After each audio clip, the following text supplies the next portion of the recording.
Channel mempersembahkan untuk Anda. Assalamualaikum warahmatullahi wabarakatuh.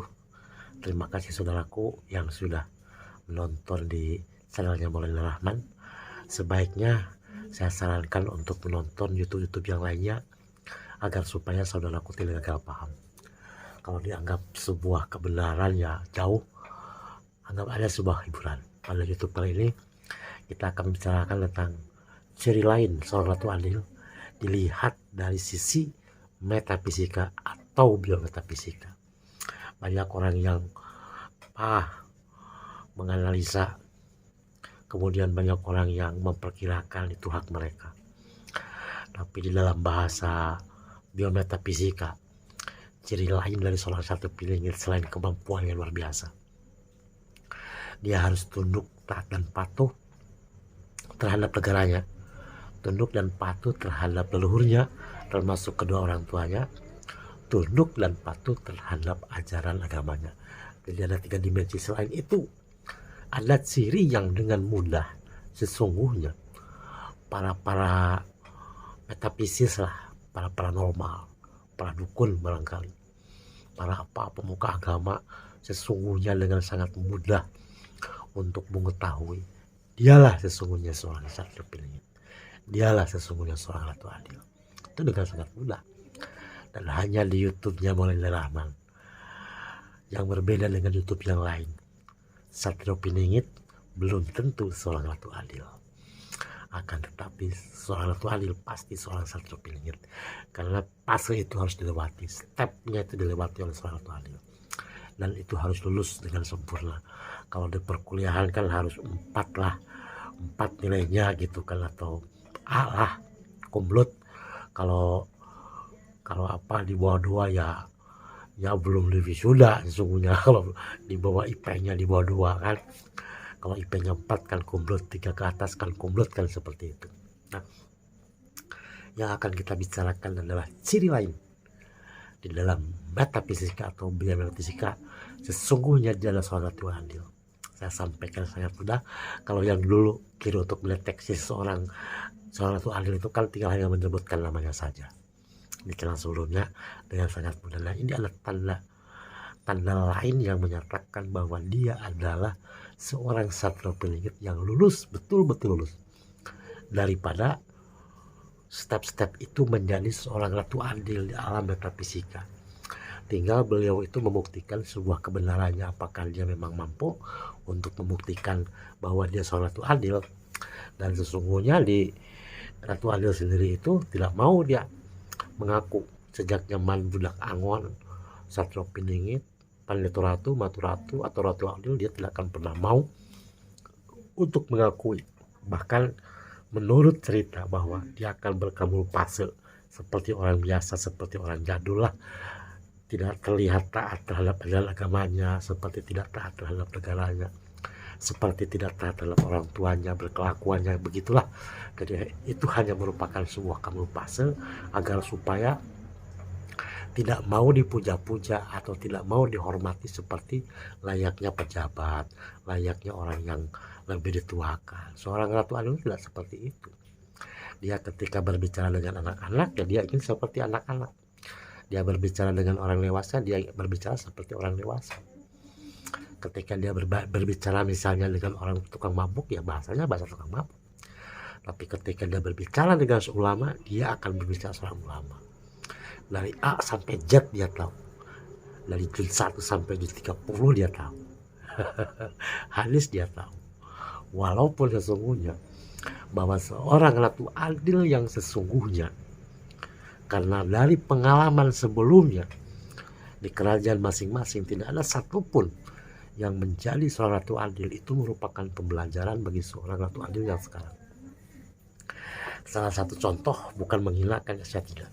Salah satu contoh bahwa ketika di kerajaan Sunda Galuh itu memiliki senjata, merasa senjata itu lebih hebat daripada Allah, seperti kujang, seperti Kalik Gajah Musti Prabu Siliwangi, Batu Ali, macam-macam ilmu, maka dia gugurlah sebagai seorang seorang Ratu Adil yang sesungguhnya dia sudah masuk ke kelas Ratu Adil tapi dia tidak lulus. Karena itu adalah pengalaman terburuk di dalam sejarah Sunda Galuh ingin menjadi seorang Ratu Adil tapi dia tidak lulus.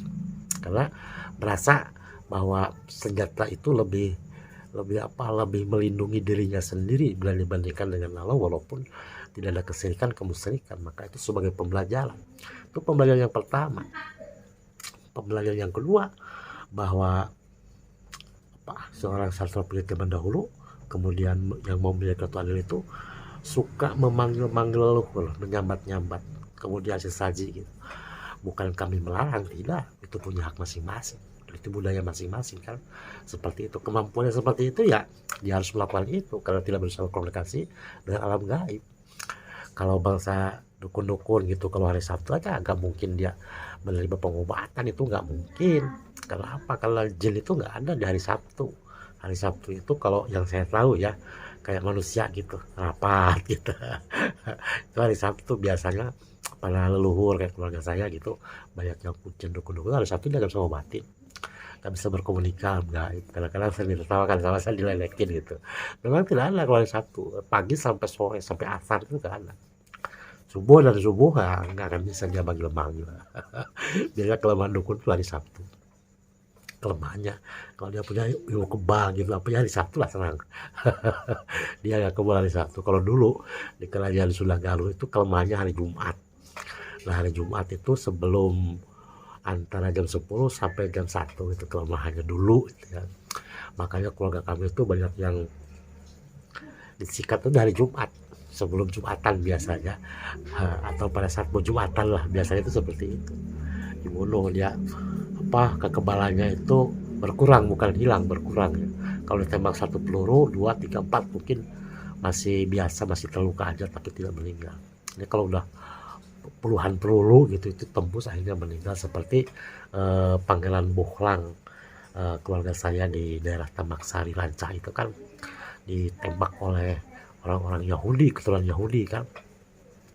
Sampai dari Jakarta itu tahu, dari Batavia, pada saat itu belum Batavia, ke wilayah Tamak Sari, karena memang terdeteksi bahwa ada seorang satu penyidik yang kelak akan menjadi Ratu Adil. Makanya ditakuti sesungguhnya kalau dia muncul ya seorang Ratu Adil, nanti akan sekali YouTube-nya apa yang akan dilakukan oleh seorang Ratu Adil ketika menjadi presiden 8 tahun mendatang. Sangat mengerikan sesungguhnya saudaraku, tetapi sesungguhnya itu adalah jalan yang terbaik yang harus dilakukan untuk mencapai Indonesia makmur. Itu ada pengorbanan dulu, nggak bisa mulus seperti jalan tol, nggak bisa lah. Di seorang Ratu Adil cirinya karena sesungguhnya Ratu Adil itu ketika di peperangan di alam metafisika itu terjadi 3 kali saudaraku, dan peperangannya kali Sunda Galuh terjadi 3 kali. Makanya perang dunia itu perang ke-1, kedua, ketiga pasti terjadi. Sama dengan di Lubang Buaya itu kan sebelumnya ada perang Bubat, raja-raja kami itu dikubur sampai belum diangkat kan, terjadi lagi kemerdekaan. Nanti ada lagi yang ketiga, walau alam bisawab, kapan terjadinya kan. Nah sama di dalam metafisika itu terjadi peperangan selama 3 kali. Di orang Satrio pasti mengalami peperangan 3 kali, baik itu keturunan Japahit, keturunan Tortor ya, keturunan dari Bali gitu, keturunan dari Dayak, saudara kita dari Ambon, saudara pasti mengalami peperangan 3 kali. Pasti itu ya, walaupun mungkin cuma mengalami perang 1 kali gugur, ada yang 2 kali gugur. Nah yang ketiga ini, kita bisa yang ketiga nih. Yang ketiga itu, pertama itu adalah perang membuka gerbang sejarah kerajaan masing-masing. Itu harus perang dulu, metafisika antara dua, satu gila, yang kedua mati atau sakit parah. Nah itu yang pertama, akibatnya efeknya gitu kan. Sama yang kedua juga. Kalau yang kedua membuka gerbang Nusantara, artinya keturunan raja-raja Sunda Galuh, raja-raja Majapahit, Pajang, Singosari, seluruh Indonesia, Korea itu berperang. Dan kebetulan yang menang itu adalah kerajaan Sunda Galuh. Suka atau tidak suka ya Sunda Galuh yang menang. Yang gak meninggal, yang lainnya itu terkapar, sakit, meninggal. Itu dalam metafisika akan terjadi dalam nyata. Makanya gak heran kalau yang namanya dukun-dukun orang sakit itu meninggal aneh-aneh, gak heran.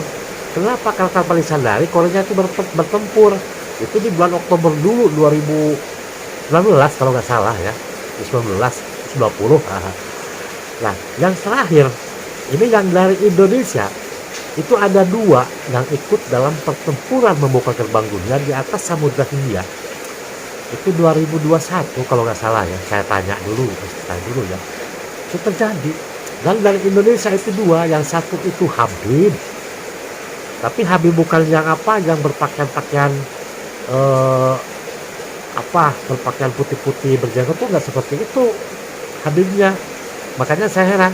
Nah, yang satunya lagi itu dari keturunan raja terdahulu. Ada kemungkinan yang sudah galuh, ada kemungkinan orang Jawa Barat lah yang menang kan, sama keturunan Arab dan 2 kan. Kalau di kita di Indonesia kan ada Habib, barangkali itu. Cuman model penampilannya itu tidak seperti Bapak Habib Rizik gitu. Maaf, bukan tidak seperti itu. Nah, kalau itu lagi sholat memang seperti itu, tapi lagi di luar itu ya biasa. Dia pakai lepis gitu, pakai kaos selengean gitu kan. Tapi dia taat beribadah, sangat taat beribadah. Nah, kemudian yang 2 itu, satu meninggal, kalah yang satu berdiri. Ada juga dari Itali, 1 orang. Itu katanya itu seorang pendeta yang ikut dalam membuka gerbang dunia. Anggap aja ini dongeng lah gitu kan. jangan dianggap terlalu serius. Kemudian yang 2 lagi itu dari Turki kalau nggak salah, keturunan Turki, Korea yang perang. Nah itu dari 5 itu yang 4 itu terkapar. Ini yang dari Indonesia yang 1 itu yang masih hidup dalam perang membuka gerbang dunia. Jadi ada perang dulu, sama ketika seseorang untuk membuka lahan gitu, lahan yang keramat kayak angker kan harus perang dulu dengan dengan jin misalnya, dengan tin gitu, seperti itu. Kalau saya sendiri gitu, kalau mau menggali atau mencari sesuatu gitu, kalau ternyata angker kan kita harus kita yang mati apa dia yang mati kan, jinnya kan itu. Kalau saya nggak mau ngerayu jin lah, situ berhadapan dengan saya saya mati atau kamu yang mati, seperti itu. Mati itu bukan berarti mati enggak lah, paling ya manusia ya mati lah. Kalau jin kan masih bisa hidup ya, mungkin sampai kiamat kan, seperti itu. Anggap aja sebuah hayalan ya.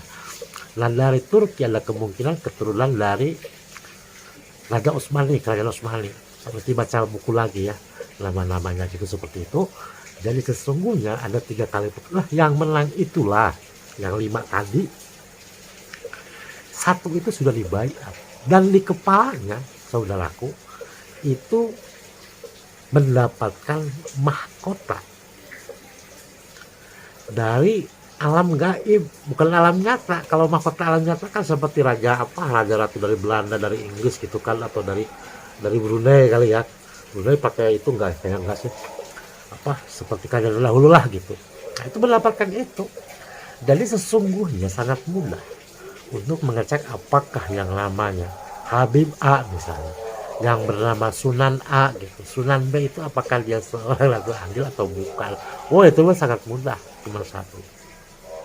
Ketika disebutkan namanya, misalnya yang sudah saya ceritakan itu sebelumnya, misalnya Asep Nurman gitu kan, dengan mudah kan. Sesungguhnya orang-orang yang sudah biasa komunikasi alam gaib itu dalam dirinya apakah ada satu peningit, jawabannya pasti ada.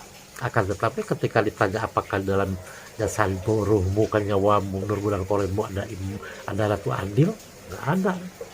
Atau Imam Mahdi, nggak ada. Apalagi Salih Salam, nggak ada. Nah itu dengan sangat mudah sesungguhnya. Nah, selain terlihat memang terlihat di mata batin itu, beliau itu menggunakan mahkota bertabur emas dan bertabur berlian. Kalau yang itu emas, bukan emas minjan, bukan emas asli, tapi dalam metafisika. Kalau terlihat oleh mata batin itu terlihat lah, beliau itulah yang menggunakan itu, udah dapat dipastikan seorang Ratu Adil. Ratu Adil sekarang itu nggak kaya, nggak punya Ferrari, nggak punya seperti Sultan gitu, enggak. Penglihatan saya itu miskin papa mama, tapi kan kekuasaan Allah seperti Nabi Sulaiman alaihissalam. Dan saya jelaskan untuk mendapatkan kekayaan hanya memerintahkan jin Ifrit kan untuk memindahkan Ratu Balkis hanya persekian detik kan. Nah itulah seorang Ratu Adil itu, dia sudah bisa teleportasi total oleh dirinya sendiri, sedangkan Nabi Sulaiman memerintahkan jin Ifrit. Nah itu kan bukan untuk berdebat loh, enggak, saya nggak mau berdebat ya. Karena saya pun belum tentu benar. Kalau Rasulullah Galuh itu, surga itu katanya nih, bolehlah cara dikit ya, katanya surga itu udah penuh kan, sulit untuk masuk, ya nempel lah kan, kalau di bus kan bus udah penuh kan, mudah-mudahan sih nempel bisa masuk surga gitu, bisa sampai tujuan kan, seperti itu yang diinginkan oleh leluhur itu kan, seperti itu. Jadi ciri lain seorang Ratu Adil, di kepalanya itu ada mahkota. Tahu nggak mahkota di berlian itu apapun ada di situ, termasuk yang paling mahal itu apa ya, lupa lagi saya, bukan paparaska, bukan tapeit, ada yang paling mahal itu berlian berlian merah kalau tidak salah ya, yang paling mahal itu ada, semuanya ada, paparaska, tapeit, semua itu ada di kepalanya, itu menghiasi seperti kalau orang nanak nasi zaman dulu itu kayak sepan gitu, nah seperti itu, tapi di tempel-tempelin berlian yang betul-betul mahal, bukan berlian yang harganya puluhan juta, itu udah ratus miliar, satu karatnya ratusan miliar, saya lupa lagi permata itu, dan ada di Indonesia itu sesungguhnya. Yang namanya berlian saya buka dulu, berlian di Indonesia ya, yang menurut leluhur nih, leluhur Sunda Galuh nih, teman-teman penambang ini mesti apa ya, mesti lihat, saya baca dulu, karena kan hal seperti ini tidak boleh melenceng jauh. Itu ada satu karatnya itu berapa ratus miliar gitu, satu karatnya ya. Saya jenis apa, jenis batuan itu udah dipelajari sejak saya masih SMA. Walaupun saya bukan orang batuan, bukan menjual batu ali gitu apa, enggak, tapi ya mana ini ada itu di kepalanya itu ada yang namanya blue diamond. Nah, blue diamond itu harganya itu 56 miliar 569 juta 600 ribu. Harganya satu karat itu 56 miliar. Siapa yang mau beli? Kalau di Indonesia itu ada, di Indonesia yang namanya blue diamond itu ada juga red diamond. Kalau red diamond itu berlian merah ya, ada, itu harganya 217 juta 335 ribu. Itu satu karat loh, satu karat, bukan apa 1 kilo, satu karat. Ada juga tapeit itu 503 juta 800 ribu per karatnya, itu ada. Alexandrite, red beryl, paparan kasapir, betul, pudrite. Yang ada itu blue diamond, red diamond, tapeit, Alexandrite, red beryl, sama paparas kasapir. Itu ada di Indonesia, itu bukan di Afrika saja, di Indonesia ada itu. Bukan nggak ada. Dan namanya lubang kemberlit di Afrika itu kan proses puluhan itu sampai bermiliar-miliar triliun, karena menghasilkan luar biasa di Afrika Selatan. Di Indonesia itu ada, jangan dikira nggak ada. Sudah nggak capek lah melitinya juga, itu ada yang jelas ada. Itu ada mahkota di situ. Yang di atasnya itu memang ada berlian yang tadi yang harganya paling mahal itu ya, ada blue diamond. Di atlas itu lain blue diamond. Ada. Dan memang bukan omong kosong, sesungguhnya luar biasa, kekayaan alam itu luar biasa. Hanya bagaimana pemimpin kita, kalimatnya pemimpin kita kan, presiden kita terdahulu kan, bisa memanfaatkan apa tidak kan. Ya sulit kan, kalau digoyang terus oleh orang-orang Yahudi, justru digoyang itu, kebijakan itu digoyang oleh orang Yahudi dengan sengaja gitu kan, seperti itu. Kita nggak terlalu ke politik lah, siapapun yang menjadi presiden Indonesia kan sulit sesungguhnya untuk mencari kemakmuran, bahkan disebut ajib lah kalau bisa gitu kan. Kenapa? Karena di sekeliling mereka itu banyak sekali yang tidak terlihat oleh mata lah, ada manusia tapi terlihat apa tujuannya seperti apa, makanya bergentayangan uang-uang itu di luar sana. Itulah apa yang salah satu ciri metafisik Ratu Adil itu ada mahkota di kepalanya. Jangan coba-coba nyari Ratu Adil, jangan coba-coba ingin Ratu Adil karena sudah ada sesungguhnya. Tinggal 8 tahun ke depan kita buktikan terlihat. Nah, salah satu ciri lahiriahnya BJ semua diborong. Nah itu aja, BJ semua diborong ya, diborong. Itu luar biasa, kelihatan itu. Itu mah nggak peduli apakah dia orang Sunda, orang Jawa, apa dia orang Batak, apa dia orang Manado, apa dia orang Dayak, apa dia Chinese, itu nggak bisa kita tebak. Cirinya itu semua di BJ berapa ratus triliun, ribu triliun dibayar semuanya. Saat itu juga besok nongol lagi saham bayar lagi lah, itulah salah satu ciri lahiriahnya sebelum dia menjadi presiden. Terima kasih saudaraku yang sudah subscribe dan menyebarluaskan YouTube dengan vlognya Maulana Rahman. Mudah-mudahan diberikan berkah yang berlimpah oleh Allah Subhanahu wa taala. Terima kasih. Wassalamualaikum warahmatullahi wabarakatuh.